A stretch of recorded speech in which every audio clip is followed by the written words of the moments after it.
안녕하세요, 헬스헌터입니다. 안녕하세요, 엽동맨입니다. 네, 오늘 이야기해볼 주제는요, 많은 분들이 궁금해하는 게 있어요. 네. 그래서 우리가 제일 중요한 게 영양소가 3대 영양소라고 해서 탄수화물, 지방, 단백질이 있습니다. 네. 근데 탄수화물은 어떤 것들이고 지방은 어떤 것들이고 단백질은 어떤 것들인지에 대해서 한번 얘기를 한번 해볼게요. 탄수화물이라 하면 보통 뭐가 있죠, 엽동맨? 가장 기본적으로 밥이 있죠. 밥. 네. 그 다음에 우리가 많이 알고 있는 고구마, 네, 감자, 고구마 있죠. 네. 뭐 옥수수, 뭐 보리, 뭐 떡이랑 빵 같은 것도 탄수화물이죠. 그렇죠. 아. 뭐 이런 우리가 이제 먹기 좋은 단 것들 있죠, 맛있는 것들. 그게 대부분 이제 탄수화물이라고 보시면 되죠. 예. 근데 탄수화물은 꼭 드셔야 되는 그 영양소인데, 네. 우리가 왜 어떤 탄수화물을 좀 피하라고 하냐면, 네. 복합 탄수화물이 있고, 네. 그 다음에 이제 정제된 탄수화물이 있어요. 네네네네. 근데 복합 탄수화물은 식이섬유가 조금 많이 섞여 있고요. 예. 그 다음에 이제 식이섬유가 많으니까 흡수가 빨리 되지 않겠죠. 예. 그런 것들은 이제 우리가 좋은 탄수화물, 복합 탄수화물이라고 이야기를 하는 거고요. 네. 그 다음에 이제 정제된 것들은 왜 쌀을 우리가 현미가 막 깎아내면 흰 쌀밥이 되듯이, 네. 예, 우리 몸에 흡수가 빨리 될 수 있게 공장에서 좀 이렇게 가공한 것들을 우리가 이제 정제된 탄수화물이라고 합니다. 네. 뭐 예를 들자면 밀가루, 예, 뭐 떡, 그 다음에 빵, 네. 뭐 요런 것들이 있죠. 그런 게 이제 나쁜 탄수화물이라고 보시면 돼요. 네. 그렇다고 해서 그거를 안 먹는 게 아니라 우리가 이제 가급적이면 그런 것들은 좀 피하고, 네. 그 다음에 좋은 탄수화물을 먹자라는 거지, 아예 안 먹는 것보다는 그런 거라도 조금씩 드시는 게 나아요. 저는 떡도 좋아하고요. 뭐 다이어트 할 때 빵도 먹어요. 근데 이제 저 같은 경우에는 운동 후에 내가 혈당이 많이 떨어져 있고 몸에 탄수화물 에너지가 많이 없을 때 바로 공급하기 위해서 이제 떡이나 뭐 통밀빵, 식빵 같은 거나 그런 걸 자주 먹습니다. 저도 네. 지금 바로 떡이 있는데 어떻게 네. 보니까 이런 한 100g 정도 나오니까 광고는 아닙니다. 광고 아니죠? 제가 돈 산 건데 내일 거꾸로 해서. 네, 떡이거든요. 네. 근데 이게 이제 운동 후에 먹게 되면 바로 흡수를 빨리 도와주기 네. 때문에 내 네. 몸의 에너지로 빨리 이제 전환이 될 수 있어요. 그래서 절대 먹지 말라는 거 아닙니다. 네. 우리가 이제 분별할 수 있는 능력을 키우고요. 그거를 그 기호에 맞게 알맞게 탄수화물을 섭취하시면 됩니다. 자, 두 번째. 그러면 탄수화물 다음으로 중요한 거는 단백질이에요, 단백질. 네. 단백질은 어떤 게 있죠, 엽동맨? 굉장히 많습니다. 소고기, 돼지고기, 닭고기, 계란, 뭐 이제 엄청 많죠. 단백질은 우리가 이제 쉽게 생각하는 고기류 같은 거네요. 네. 생선도 될 수가 있겠고요. 그러네요. 네. 그러면 단백질은 근육 합성에도 필요하고요. 단백질 운동하시는 분들 되게 중요하게 생각하잖아요. 근데 우리가 일상생활 속에서 탄수화물은 잘 섭취를 하시는데, 네. 단백질을 잘 못 챙겨 먹는 경우가 많이 있어요. 네. 그러니까 단백질도 탄수화물이랑 짝꿍이거든요. 같이 있어야 흡수가 잘 돼요. 맞아요. 네, 그렇기 때문에 단백질도 잘 섭취를 하셔야 돼요. 네. 그죠? 네. 뭐 나쁜 단백질이 있나요?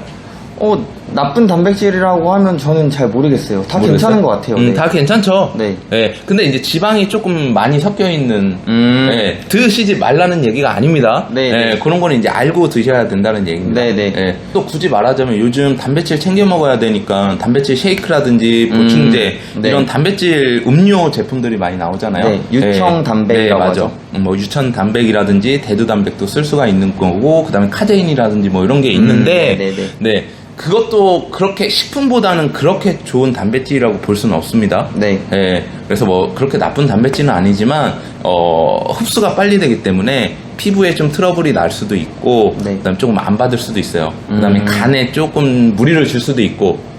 그러니까 그런 것도 본인들이 잘 분별하셔서 드셔야 합니다. 마지막으로 지방에 있죠? 네. 지방에 뭐가 있을까요, 엽동맨? 지방, 방금 말했던 단백질에 있는 뭐 소고기에 있는 지방도 있을 수 있고 돼지고기도 있을 수 있고 거기에 이제 포화지방들이 있을 거고. 네, 뭐 계란에 있는 노른자도 있을 수 있고 그쵸.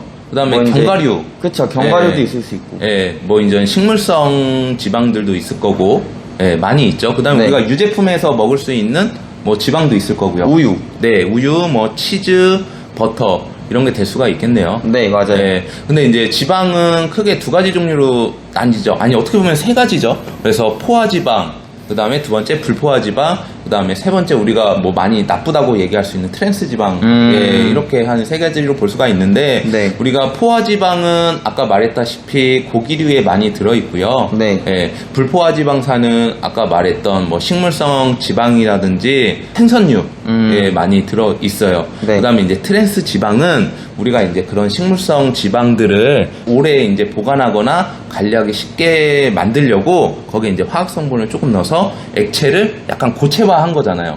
예, 그래서 약간 변형시킨 겁니다. 예, 그래서 좀 나쁘다고 하는 건데 나빠요. 트랜스 지방은. 가장 대표적으로 네. 영화관 가면 많이 드시잖아요. 팝콘. 쓰레기 같은 음식입니다. 네. 그건 저는 돈 줘도 안 먹어요. 그건. 아, 네. 거기다가 이제 카라멜, 설탕까지 발랐다? 아, 네. 그럼 그냥 죽으시면 됩니다. 소금도 살짝 뿌려줘야죠. 그럼 죽어요, 그냥. 네. 혈관이 막히는 맛. 네. 그래서 그 지방을 섭취하실 때는 포화지방도 나쁜 게 아닙니다. 포화지방도 어느 정도 먹어 주셔야 되고 그쵸. 불포화지방도 어느 정도 먹어 줘서 네. 우리 몸에 이제 비율을 맞춰 줘야 돼요. 맞아요. 알겠죠? 말 그대로 불포화지방은 물에 녹지만 그 포화지방은 물에 안 녹는 거거든요. 근데 지방은 이제 더 깊이 들어가자면 우리 세포를 보호해주는 역할을 하니까 적절하게 다 같이 드셔야 됩니다. 네. 근데 옆동맨이 얘기했던 것처럼 트랜스 지방은 쓰레기니까요. 네. 네, 드시지 마세요. 네, 가급적이면. 필요 없어요, 몸에 아예 필요 없는 존재입니다. 네. 그렇게 해서 이제 우리가 3대 영양소에 대해서 얘기를 해봤고요. 네. 더 추가적으로 더 챙겨 먹어야 될 것들은 우리가 식이섬유나 비타민이 조금 풍부하게 들은 야채나 거기에서 이제 과일도 같이 먹어주면 좋습니다. 네. 그죠? 네. 과일은 당이 있긴 하지만 GI 지수가 생각보다 낮아요. 뭐 오. 사과 같은 거나 바나나 같은 거는 당이 되게 많거든요. 맞아. 근데 이제 블루베리도 낮아요. 맞아요. 네. 그렇다고 해서 당이 많네 해서 안 좋은 건 아니고 이게 이제 혈당을 빨리 올리지 않기 때문에 뭐 사과나 바나나나 뭐 베리로 같은 경우에는 뭐 운동하시는 분들은 자주 애용하는 식품입니다. 네. 그래서 아까 얘기했던 대로 탄수화물, 단백질, 지방도 잘 섭취하시고 거기서 이제 못 얻는 영양소, 과일이나 채소도 같이 섭취하시면 굉장히 좋을 것 같습니다. 네. 자, 오늘 여기까지 말해보겠습니다. 이상 헬스헌터였습니다.